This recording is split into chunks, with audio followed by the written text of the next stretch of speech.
Então, mais uma vez, uma boa noite para todos. Que a paz de Jesus, nosso divino mestre, amigo e benfeitor, acolha e envolva todos nós. Gostaria de agradecer a Giane pelo convite, pela oportunidade, enviando o nosso abraço aí a todos os amigos de Sergipe, a todos os amigos do Brasil que nos acompanham ou mesmo de fora.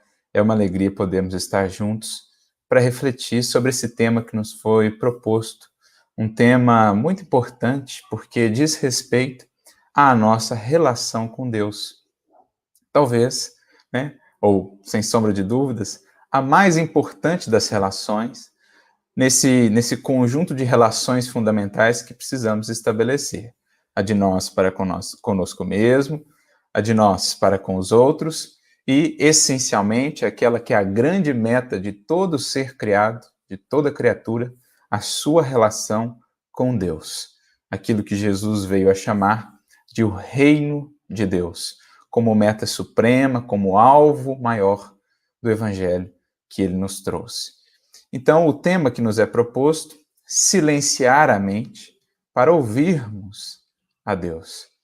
Ou seja, estabelecermos uma sensibilidade adequada ou necessária para podermos melhor interagir com este que é a fonte da vida, inteligência suprema, perfeita justiça e infinito amor. É preciso que cada um de nós, enquanto espíritos, e mais do que isso também, enquanto templos de Deus, lembrando o apóstolo Paulo, não sabeis que vós sois o templo de Deus e que o Espírito de Deus habita em vós, é preciso que aprendamos, enquanto espíritos, a encontrar de fato esse templo, a nos identificarmos internamente com o Criador, com o nosso Pai, e a estabelecermos ali os mais fundamentais diálogos da nossa vida, da nossa jornada espiritual, buscando o rumo adequado, buscando a inspiração necessária diante de cada circunstância que a vida venha a nos propor. Lembrando que na dinâmica da evolução, quanto mais cresce o ser, quanto mais sobe os degraus infinitos da evolução espiritual, mais a sua vontade, mais a sua proposta se resume ao cumprimento da vontade divina. Para isso, precisamos, primeiramente, criar essa relação de entendimento, essa capacidade de captarmos, percebermos, decodificarmos a linguagem divina em nós. E, para refletirmos sobre isso, vamos seguir esse caminho aí que nos foi proposto, entendendo a importância de criarmos uma ambiência necessária ou adequada em nosso campo mental, em nossa mente, para que possamos, enfim, captar, receber e refletir essa vontade, essa luz divina em nossas vidas. Poderíamos figurar a nossa mente, por exemplo, como um lago.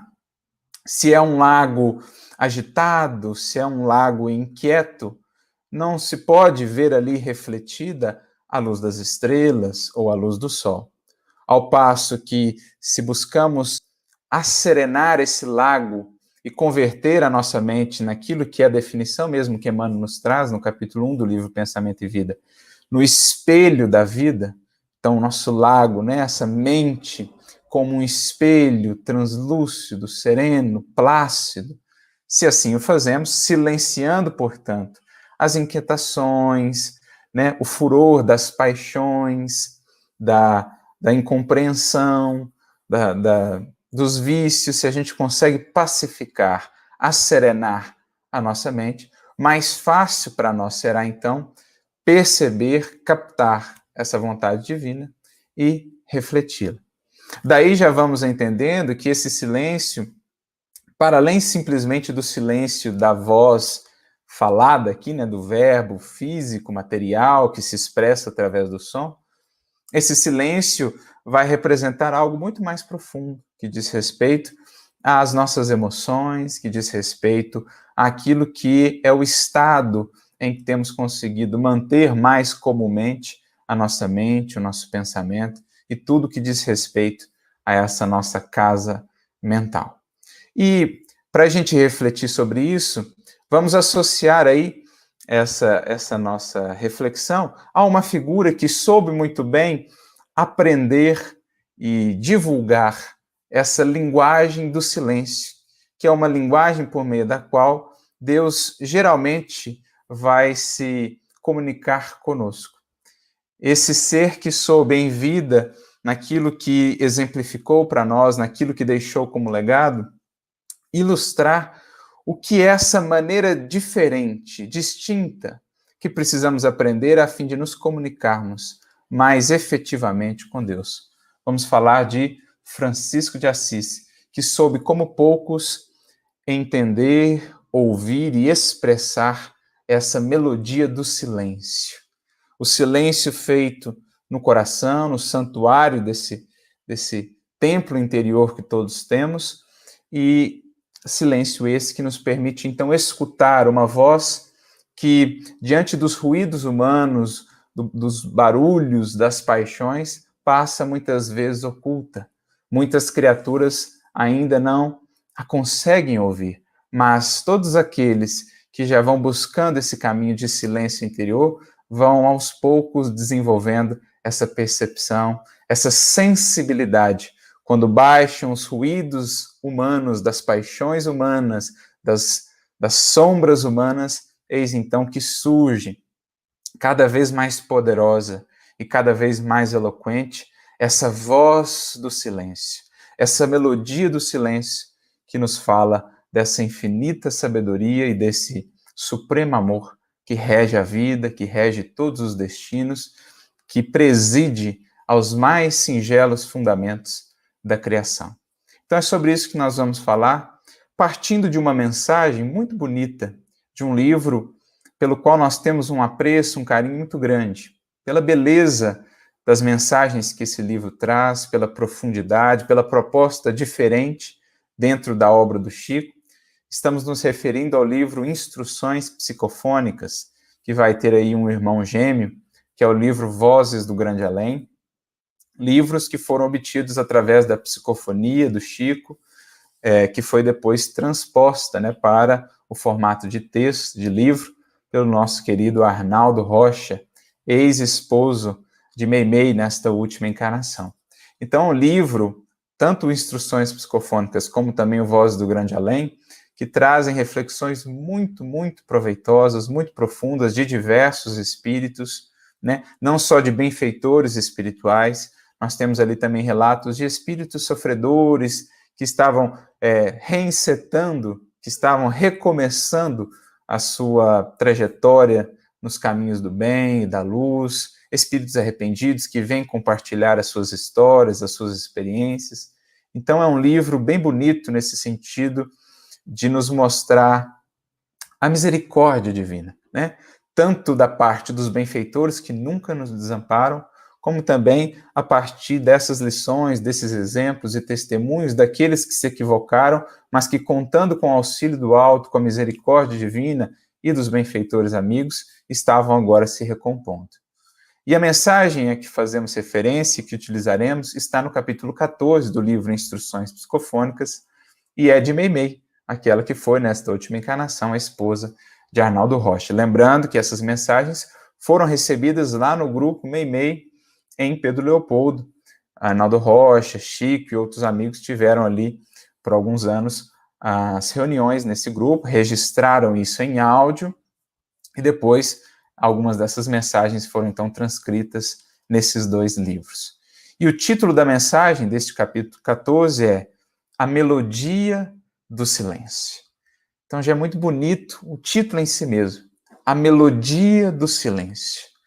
Há no silêncio, e por silêncio não apenas o exterior, o silêncio físico, né, removendo aí os ruídos materiais, mas o silêncio em sentido mais profundo, como a gente dizia, esse acalmar, esse acerenar da mente, quando ela se torna plácida, quando ela se torna assim calma, ela então consegue ouvir uma voz, um verbo que perpassa toda a criação infinita. Melodias, cânticos sublimes que só a acústica espiritual bem trabalhada, bem depurada, conseguirá captar. essa que, como dizíamos, foi muito bem percebida e proclamada por Francisco de Assis, ele que conseguia reparar nos mais singelos detalhes da criação, por conta dessa sua mente justamente pacificada, já envolvida, embalada nesse clima da paz, esse pequenino de Deus, pobrezinho de Deus, que tão bem soube expressar a melodia desse silêncio, que ele sabia captar. E ela começa dizendo assim: repara a melodia do silêncio nas criações divinas. Então, Deus, de um modo geral, vai operar em silêncio. Aquilo que é obra sua, geralmente, embora tendo ali clara, patente para todos aqueles que tiverem olhos de ver, embora esteja ali a sua assinatura, ela geralmente é uma obra silenciosa.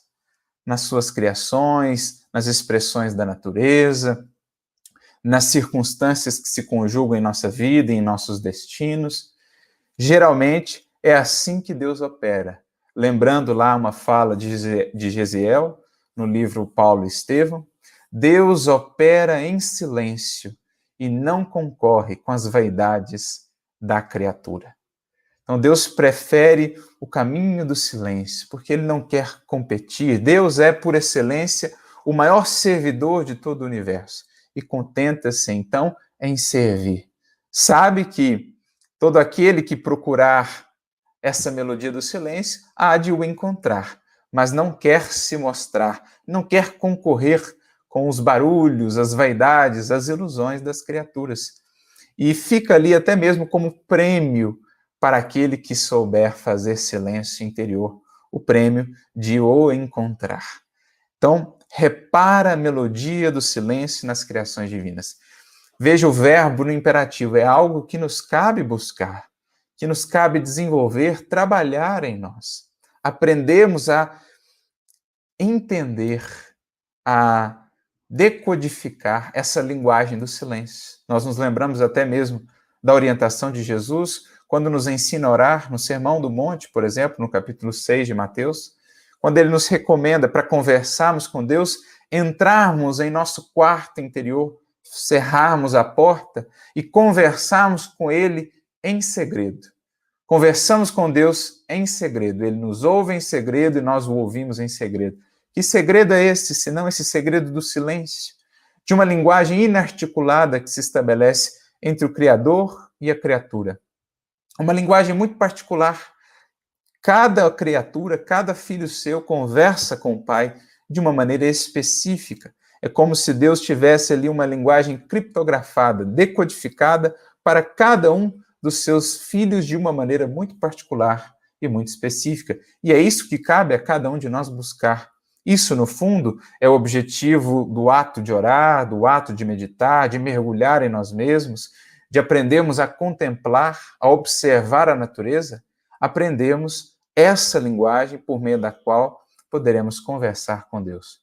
Não poderia deixar aqui de lembrar um outro livro que é fascinante nesse sentido, porque o grande mote da obra como um todo vai ser justamente nos ensinar a reparar, a observar, a contemplar essa melodia do silêncio e essa voz divina oculta a tantos, mas que se faz ouvir cada vez mais grandiosa aos que treinam a sua acústica espiritual, a percepção dos seus espíritos. É a obra O Grande Enigma, de Leon Denis, em que ele vai falar justamente desse grande enigma, que é o Criador, que é a sua obra, e que precisamos devassar, desbravar. Ele vai dedicar ali uma parte inteira da obra para nos ensinar ou nos convidar a contemplar a natureza, e ao longo de todo o livro vamos vendo algumas palavrinhas se repetindo. Por exemplo, a palavrinha silêncio. É uma palavra que reiteradas vezes ele vai se utilizar.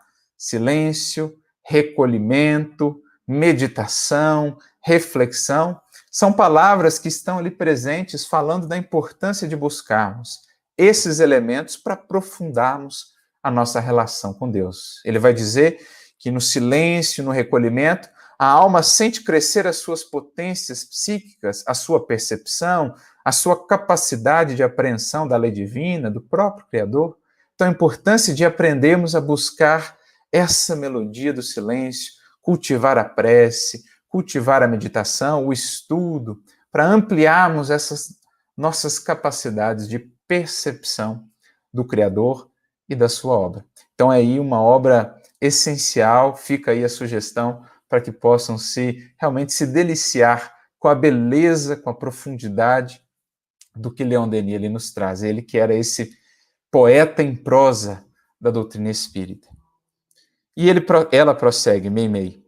No céu, tudo é harmonia sem ostentação de força. Lembra o que falávamos? Deus não concorre com as vaidades das criaturas.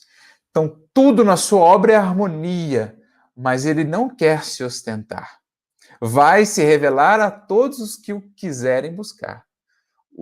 Todos aqueles que o quiserem compreender, entender, com ele comungar, mas jamais vai se impor.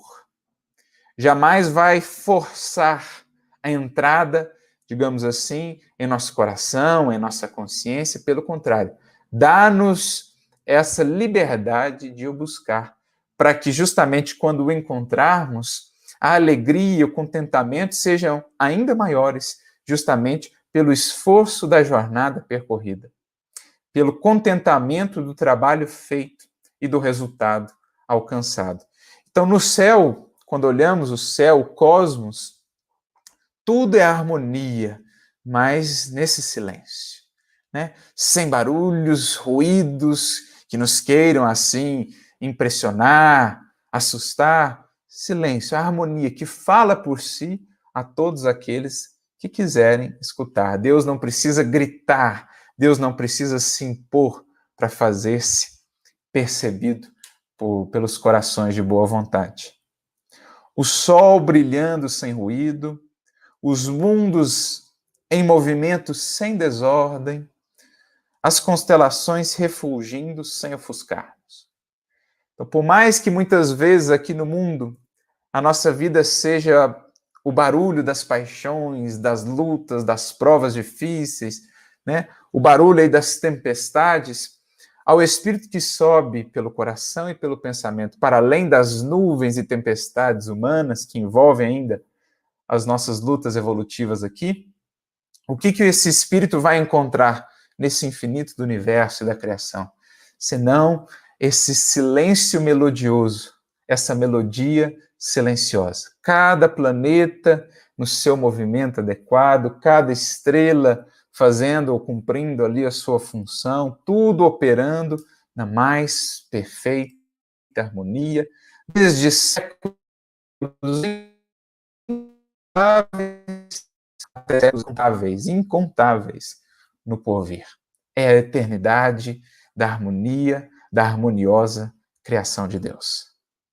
E na Terra, também, tudo assinala a música do silêncio, exaltando o amor infinito de Deus.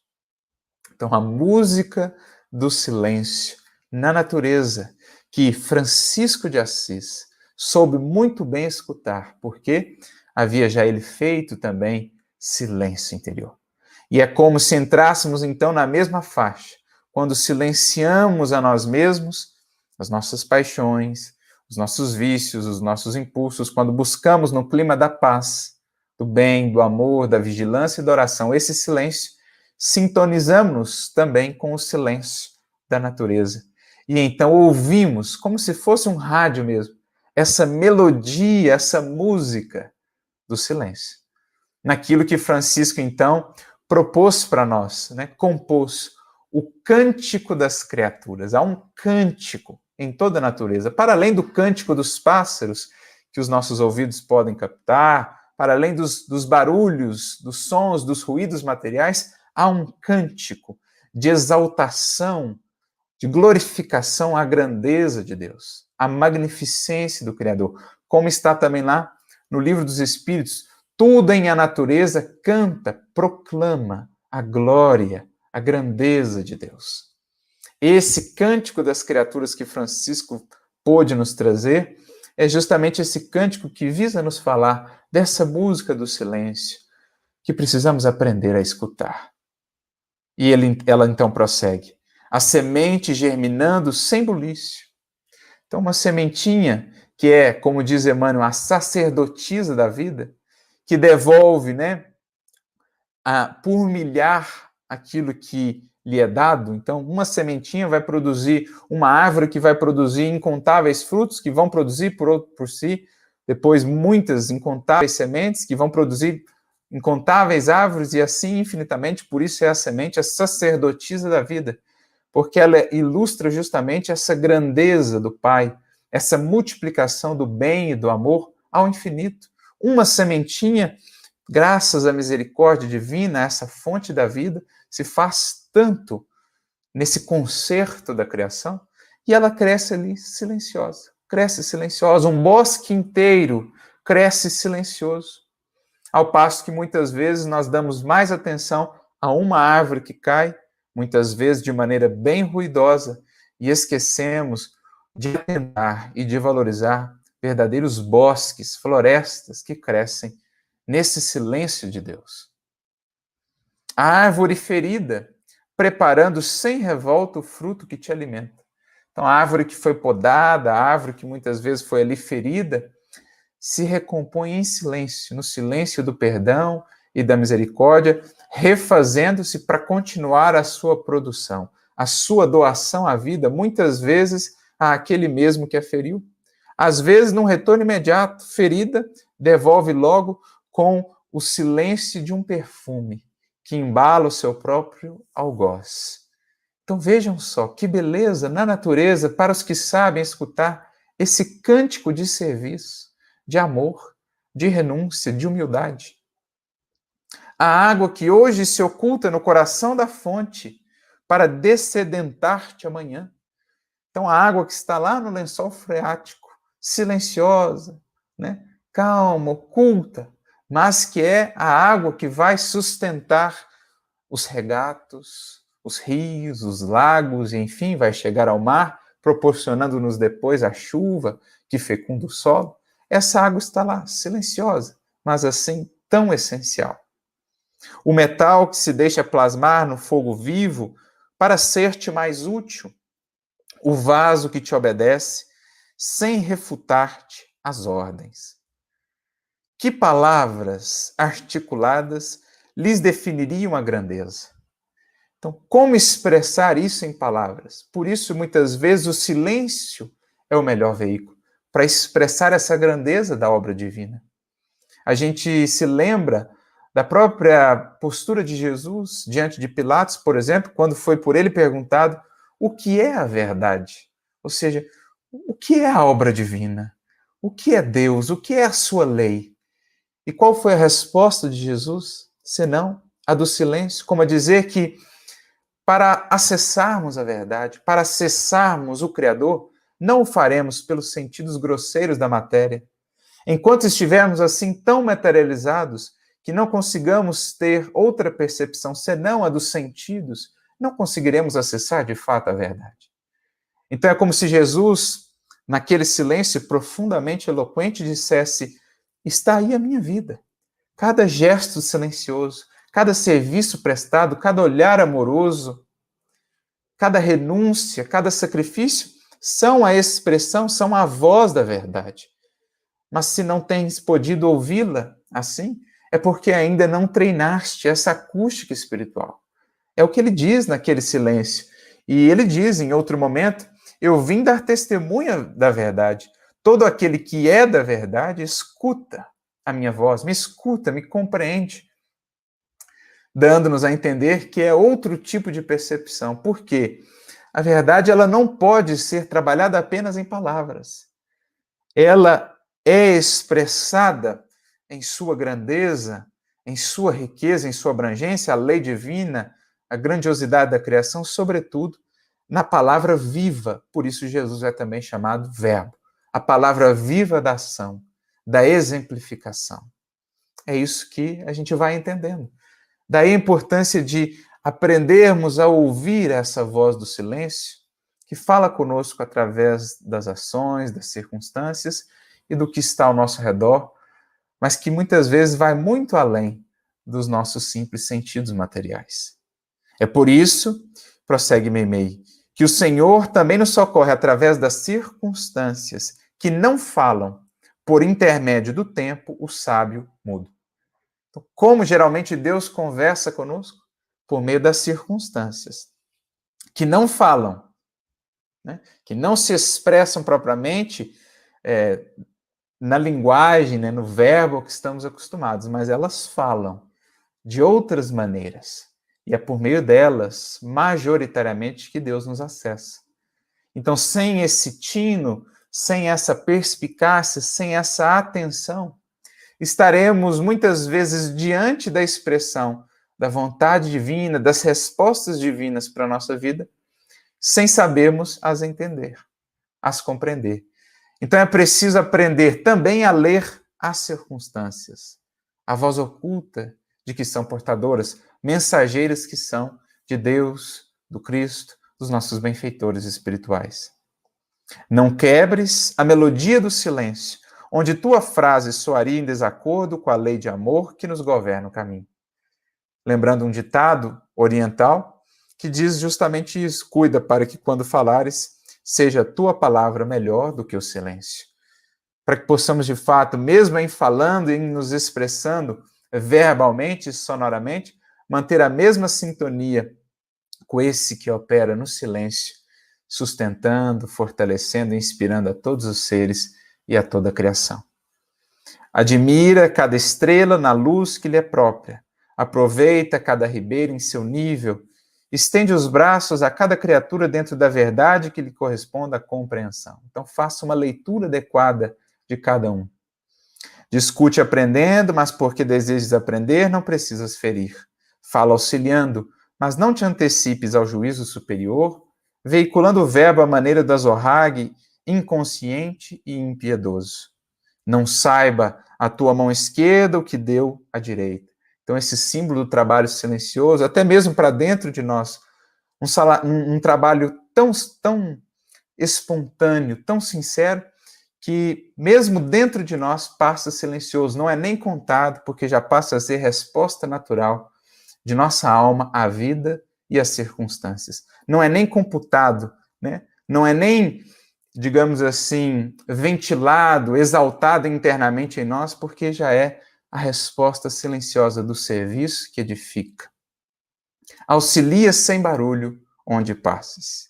E então ela conclui: recorda a ilimitada paciência do Pai Celestial para com as nossas próprias faltas e ajudemos, sem alarde, ao companheiro da romagem terrestre que muitas vezes apenas aguarda o socorro de nosso silêncio a fim de elevar-se à comunhão com Deus. Então é esse o silêncio que de fato precisamos buscar, aprender a desenvolver em nós, em nosso coração, trabalhando os sentimentos à luz do Evangelho, para que então sintonizemos com essa faixa do silêncio melodioso de Deus, ouvindo a sua voz, ouvindo a voz do bom pastor a nos conduzir nos mais difíceis caminhos e nos mais dolorosos testemunhos da vida, para que tenhamos força, sabedoria, discernimento sobre o melhor a fazer. Lembrando uma frase de um espírito, um capítulo muito interessante do livro Falando à Terra, capítulo 32, Espírito Mariano, uma coletânea de várias frases, e ele diz: sempre que guardares o silêncio te guardará. É preciso aprendamos a conservar, sobretudo, esse silêncio interior, para que estejamos assim também guardados pelo silêncio divino, a nos conduzir, a nos orientar e a nos inspirar, sempre que venhamos a ser chamados a falar, a expressar e a agir, para que a nossa atuação seja sempre o reflexo, a mais pura irradiação do Verbo Divino que irradia vida afora, trazendo vida, trazendo luz, gerando elevação. Para que as nossas palavras, sejam elas faladas, mas sobretudo vividas, possam estar sempre em harmonia com esse divino cântico que perpassa a toda a criação. Busquemos, portanto, com Jesus, o clima da paz no serviço, na oração, no bem e no amor, convertendo-nos, então, na expressão dessa voz, dessa canção melodiosa do silêncio do Criador.